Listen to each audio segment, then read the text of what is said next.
Education, without doubt, serves as a pivotal cog in the ecosystem that will unlock the potential and opportunities in the green economy. Those are not my words, but those of Her Excellency Rachel Ruto, the First Lady of the Republic of Kenya, at the African Climate Summit on Monday. Here are the details. First Lady Rachel Ruto presided over a key event in the ongoing Africa Climate Summit on Monday, dubbed the Big Opportunity, Education and Skills Development for Climate-Adapted and Green Economy, that was set to discuss key opportunities in combating climate change.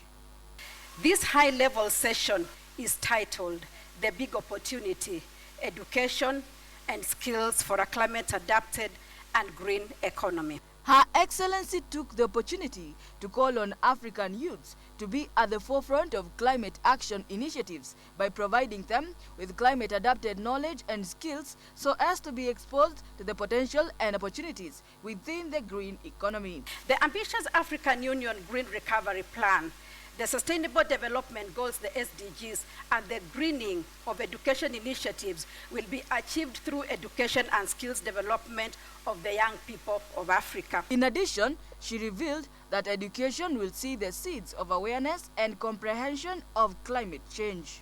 Through education, we will sow the seeds of awareness and comprehension.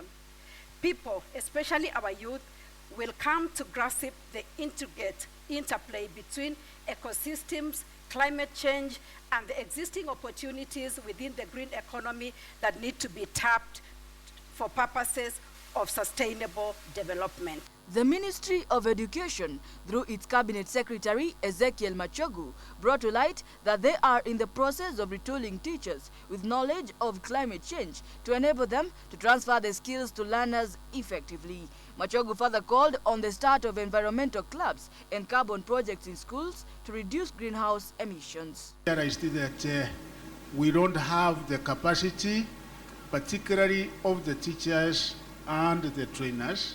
So we are building capacity at the various levels, because unless you have the capacity, then whatever knowledge you want to pass over, it cannot happen.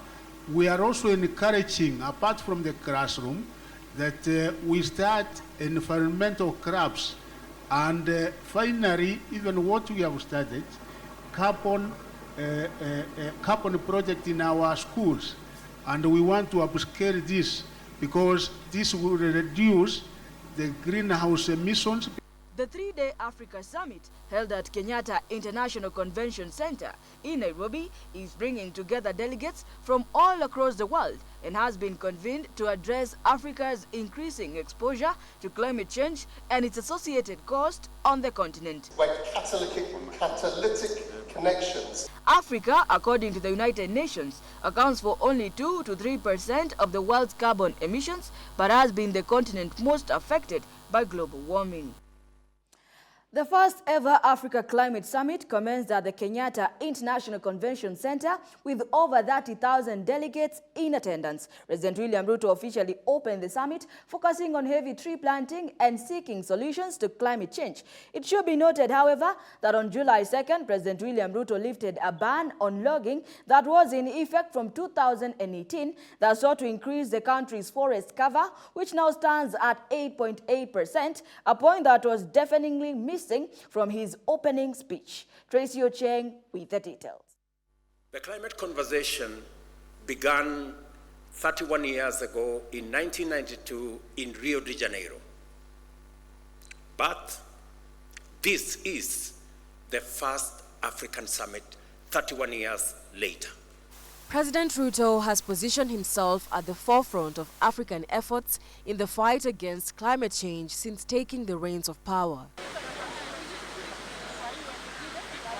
His commitment to contribute to climate justice being crowned with Kenya hosting the first ever African Climate Summit in conjunction with the Africa Union at KICC from 4th to 6th this week.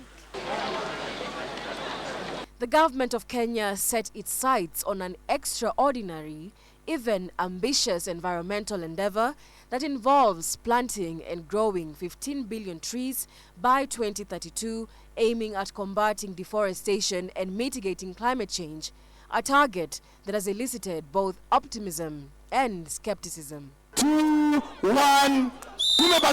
Ruto set in motion an ambitious target to increase Kenya's forest cover to 28% from the current 8.8% by 2030, as part of efforts to curb Kenya's exposure to climate change. Vitengo vyote, private sector, civil society, watu wote wanapaswa kujumuika na mambo ya kupanda miti. While this is a worthy cause, the lifting of logging 2 months ago seemed to controvert the goal. Sababu tumesema tufungue hii forest, tuwe na mbao, tutengeneze furniture, vijana wetu wapate ajira, wafanyabiashara wetu waendeshe biashara yao. The 2018 ban, which was put in place by the previous government, aimed to stop illegal logging and raise Kenya's forest cover to 10%.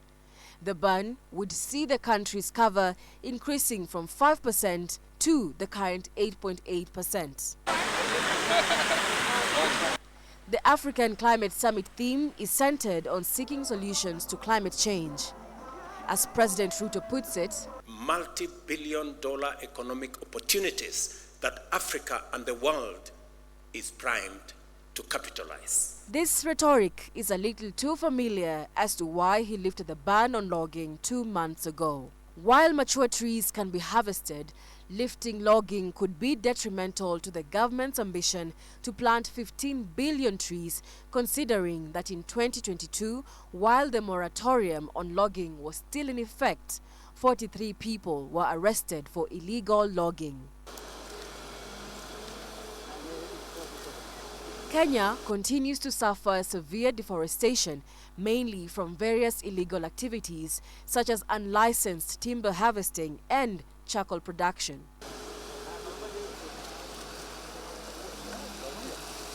Is it possible to have cutting down trees and planting trees in the same sentence? I can see that we have A lesson or two that you can embrace during this climate week is remembering President Moi's reforms on reforestation. Kata mti moja, panda mbili, loosely translates to cut one tree, plant two, an exercise that happened in the month of April following a severe drought in 2002. Otherwise, as Senator Enoch Wambua outlines, it is one thing to say that we want to plant 15 billion trees. It's achievable. But out of those 15 billion trees that we plant, how many will grow to maturity? That is a conversation that we must have. 15 billion trees without taking care of them to maturity would only be in futility. Tracy Ochieng reporting for GBS News.